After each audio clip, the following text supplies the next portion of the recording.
มันเป็นสภาพแบบนี้แหละครับให้มัน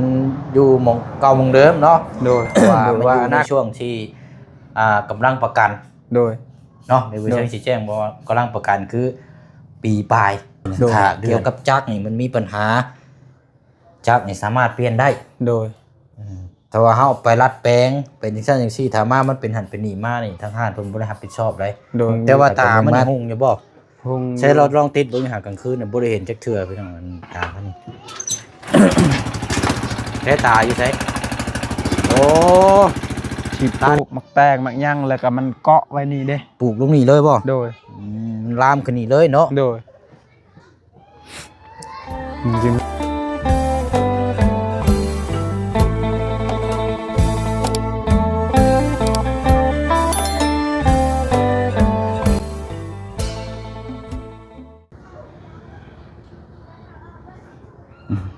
พี่น้องเนาะถือว่ามาต่อกันอีกคลิปนี้พี่น้องเนาะว่าสิเดินทางกลับหมู่ห้องรถพอดีว่าเฮาก็ยังมีเรื่องราวที่จะพูดจะคุยแล้วก็บอกทางน้องเพิ่นแน่แล้วก็สิมีถามเนาะนำกันอีกพี่น้องเนาะสำหรับทางยอดสมทบที่ยังส่วนเดือเนาะทางบ่บุญบ้านป่าเฮาเพิ่นได้แจ้งทางน้องเพิ่นแล้วบ่พี่น้องเนาะหรือว่ายังอยู่เนาะพี่น้องเนาะอยู่เข้ามาไว้ในพี่เรียบร้อยแล้วเนาะเดือดมากๆพี่น้องเอ้ยปุ้ยเอาถือว่าเอามาแสดงยินดีกับทางน้องเพิ่นอีกรอบนึงพี่น้องเนาะแต่ว่ายังบ่ทันได้เสร็จพิธีได้นี่พี่น้องเนาะถ้าว่าอยากให้ดีให้งามนี่ถามทางน้องเพิ่นว่าสิเฮ็ดดีนำบ่เนาะว่าผูกคอต่อแขนแล้วก็เอาหยังมาหวานมาหยังให้ได้เนาะตามบ้านเฮาได้พี่น้องออกรถใหม่เนาะแต่ว่าอยากให้เฮ็ดอยู่พี่น้องเอ้ยเนาะอันน่ะรถนี่มันเป็นรถของทางท่านสิเว้าก็ร่วมด้วยช่วยกันโดยทางทีมงานแน่แล้วก็ทางผู้ใหญ่ทางFCถือว่าบ่สุขุสุคนนั่นแหละพี่น้องอยากให้มีคมหักคมแพงจากรถคันนี้แล้วก็มอบไปทางน้องเพิ่นนะพี่น้องอาจจะทำวิธีโดยแบบผูกคอตัวแขนผูกกันคอรถคอยางให้แหละเนาะโดยไปพี่น้องเนาะครับในห้องสบายดีเด้อเนาะสบายดีพี่น้องนำกันอีกรอบนึงเด้อพี่น้องเด้อเนาะบ่สุขุสู่คนพบเจอกันอีกคือเก่าเนาะโดยอันนี้ก็ถือว่าบ่ได้เข้ามาทางน้องเพิ่นนานเลยพี่น้อยเพราะว่าอากาศหนาวแน่มื้อนี้เนาะโดยป้าผู้พี่น้อยปกตินี่เจ้านอนอยู่ไสนี่เนาะนอนอยู่ร่มเนี่ยเสื้อนี่บ่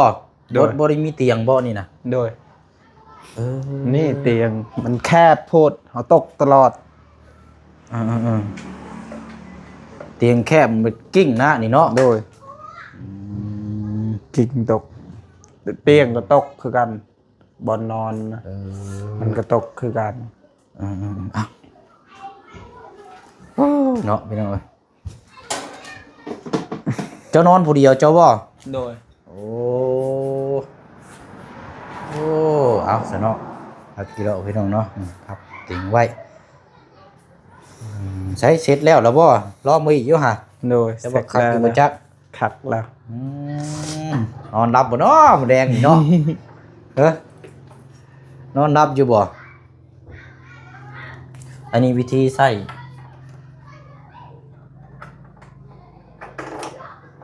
ใช่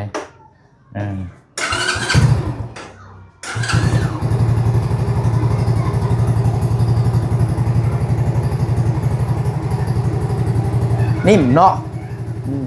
นิ่มคักขนาดเลยเอารูปไล่ที่นี่แหละพี่น้องโอ้ยยังบ่ได้นอนละเขาเบิ่งนี่บ่แรงนี่เนาะเฝ้าที่นี่แหละแล้วมานอนก็แบบเป็นรับเป็นตื่นนะโดยโอ้คักน้องสอนนี่พี่น้องยินดีน้ำน้องเพิ่นอีกรอบนึงเนาะหรือว่าเป็นรถจักรคันแรก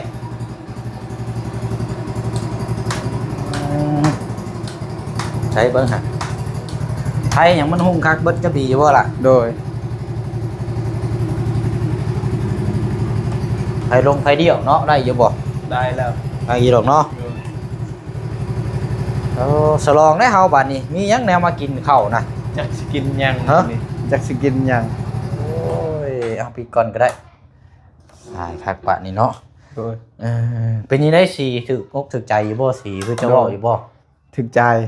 งามคักจะว่านั้นมันขอนมือสิเมื่อมันนั่นจะว่าสีฟ้านี่เนาะโดยสีฟ้าสับล้ำเนาะโดยสับดำมันงามเด้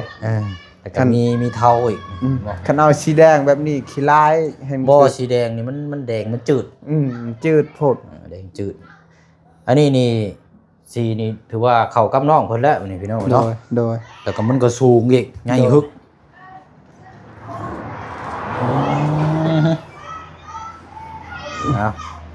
ลูกไล่บาทนี้เนาะโอ้ยคักแล้วบาทนี้ถือว่ามี2คันเนาะคันนี้ก็เอาไว้เฉพาะเวลาออกไป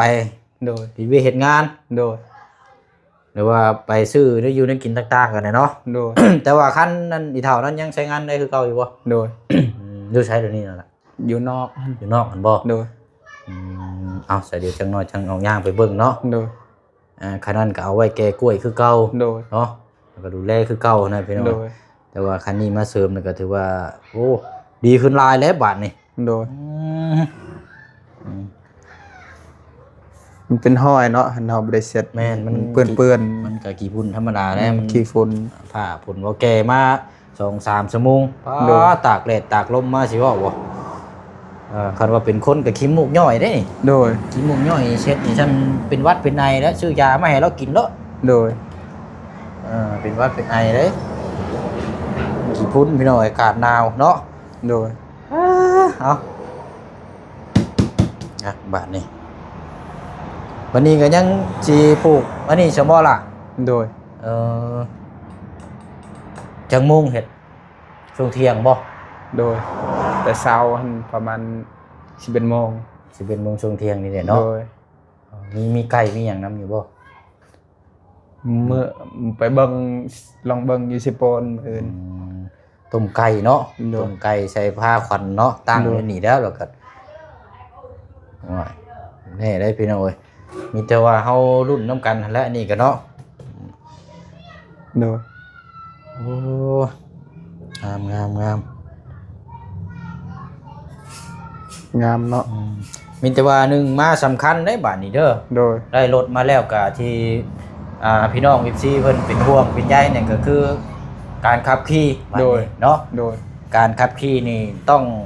มาอยู่แล้วเพราะว่าด้วยความปลอดภัยเนาะว่าขับขี่เฮาต้องระมัดระวังกว่าเก่าได้บาดนี้โดยบ่ให้ยกล้อบ่ให้ซิ่งเด้โดยค่อยมาค่อยไปเด้เนาะจังน้อยบอกว่าผ่านไปมื้อ2มื้อรถจักแม่นยังไม่ย่าหันออกไปเบิดเลยเด้อป้าข่อยบ่เว้านำเลยเด้ข่อยโดยให้มันเป็นสภาพแบบนี้แหละครับให้มันอยู่หม่องเก่าหม่องเดิมเนาะโดย หรือว่าอนาคตถ้าหลายภาคหลายปีไปก็คันว่าอยากเปลี่ยนแปลงก็จังว่ากันเนาะแต่นี่มันก็ยังใหม่อยู่นะเพราะว่ามันอยู่ในช่วงที่กำลังประกันโดยเนาะในวิชาชี้แจงบอกว่ากำลังประกันคือปีปลาย18 เดือนโดยตัวนี้นะค่ะเกี่ยวกับจักรนี่มันมีปัญหา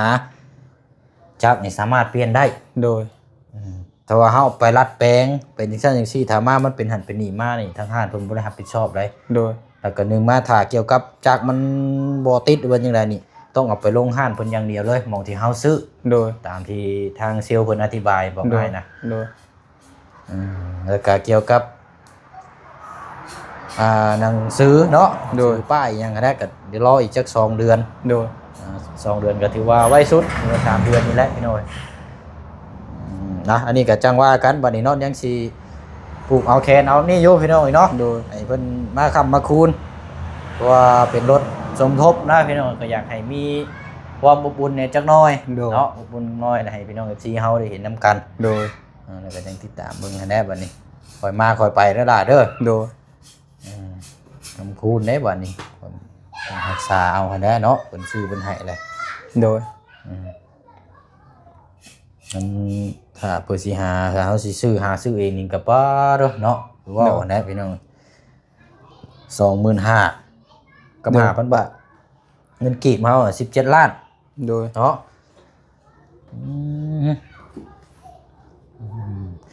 แต่เนาะเดี๋ยวไปเบิ่งอันคันนั่นก่อนพี่น้องแล้วก็อันเชือกน้ำหลังรถอ้ายและอันตัดให้อ้ายก็ได้ละโดยไปว่ายังบ่ทันได้แก้เลยพี่น้อง อ้ยอันมีดเล่มอยู่ในรังหั่นละ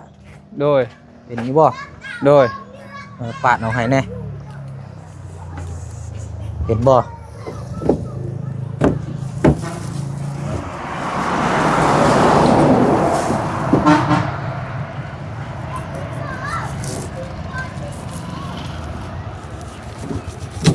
รีและข่อยเสียเมียนชัยนี่แหละ หา เฮ็ดลักหัว แม่น ข่อยสิมัดลักหัวข่อย อ๋อได้ใช้เฮ็ดตะคั่วได้เด้นี่เนาะ โดย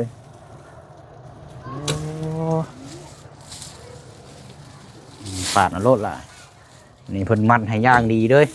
แต่ว่ามันยังมีดินอันนี้ซึมนิดนึงพี่น้องเอ้ยน้ำมันเวลามันเคลื่อนเนี่ยจังหน่อยนะ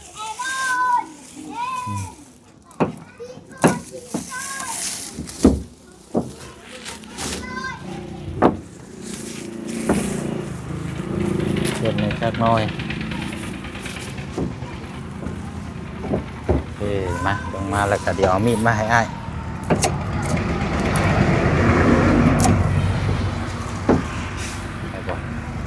โอ้เชือกมัดได้เด้นี่เนาะ โดย คักแล้วบาด เนาะเอาเมียนมีดอ้าย มามีดเนาะ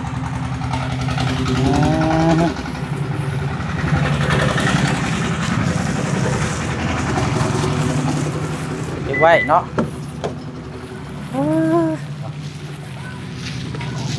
ก่อนที่จะใส่งาน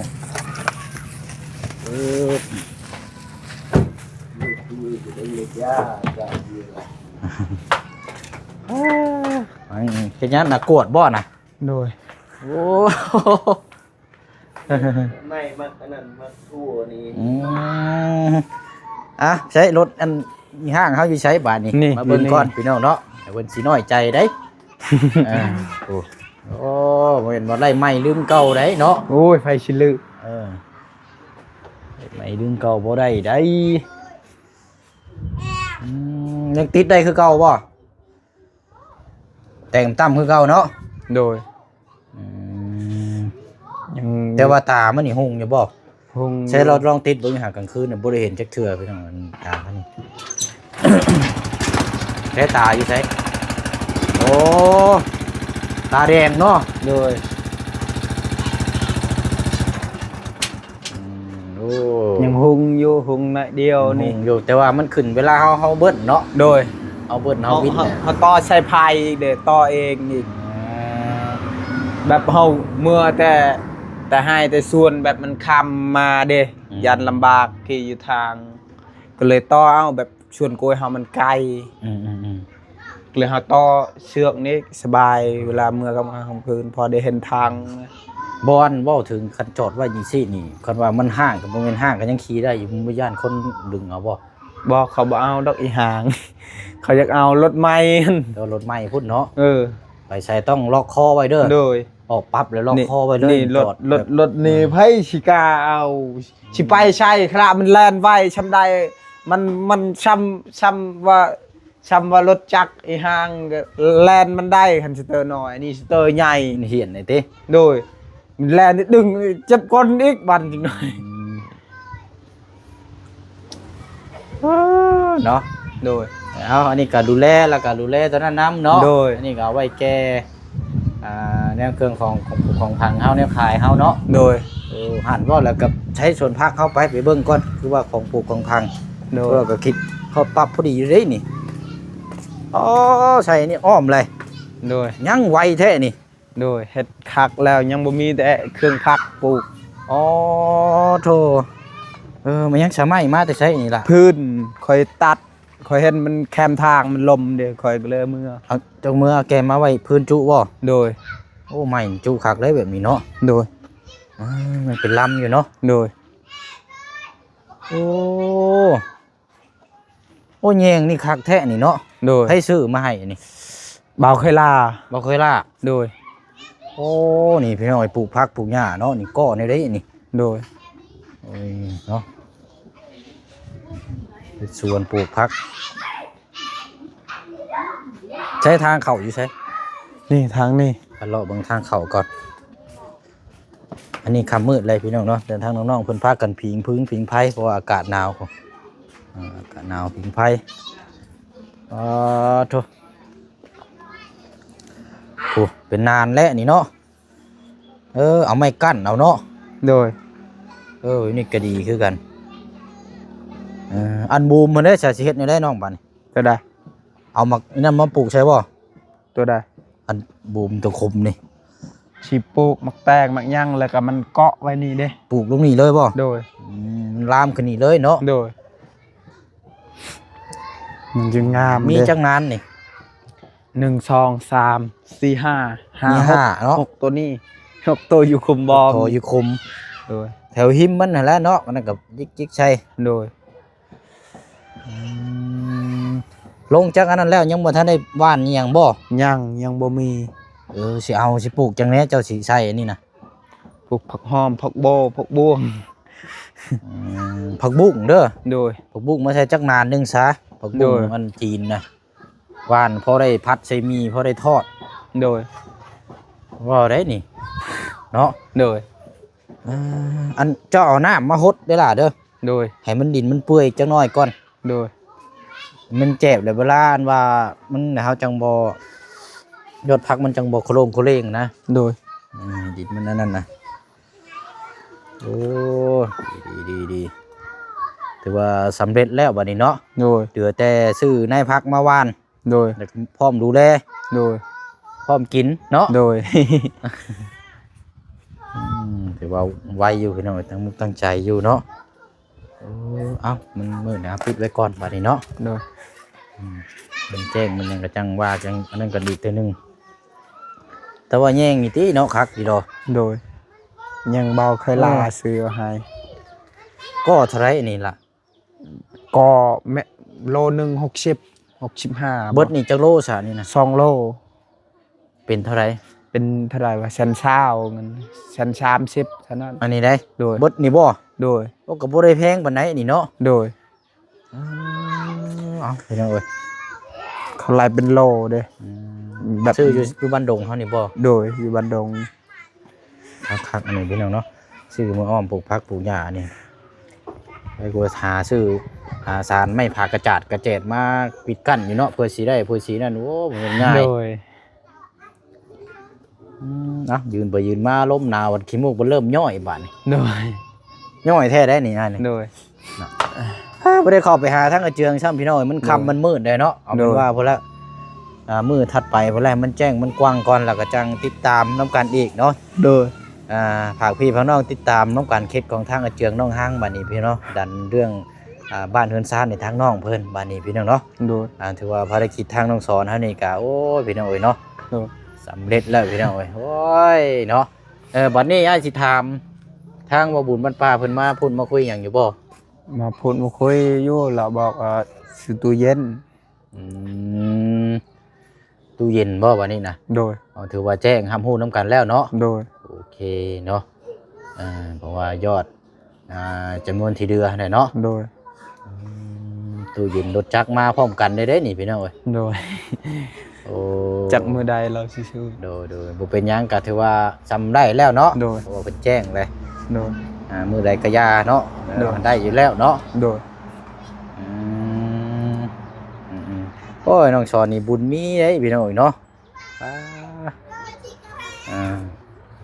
บุญมีเกิดขึ้น บ่มีบุญในยังคือกันแต่ชุมอายมาสดมาซอยกับ FC